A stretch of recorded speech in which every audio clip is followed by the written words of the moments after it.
In the heart of South Africa, a figure emerges amidst the fields of gold, a symbol of resilience and hope. The refusal to accept the chains of racial segregation ignites a fire within them, sparking a movement that reverberates through the nation. Despite the looming threat of imprisonment, the spirit of justice burns brightly within, unyielding to the oppressor's will.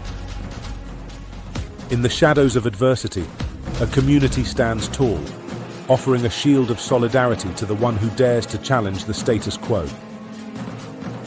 Through the crucible of confinement, a phoenix rises, strengthened by the flames of hardship, ready to wage a battle for a nation's soul.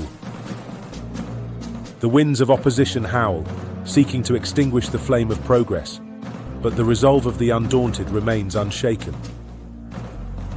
The tapestry of a divided society begins to fray, woven anew with threads of compassion and understanding, guided by a beacon of unwavering leadership.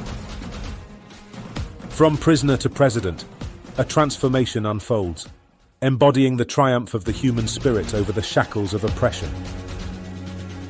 A legacy carved in the annals of history, a testament to the enduring power of perseverance and the indomitable spirit of positive transformation.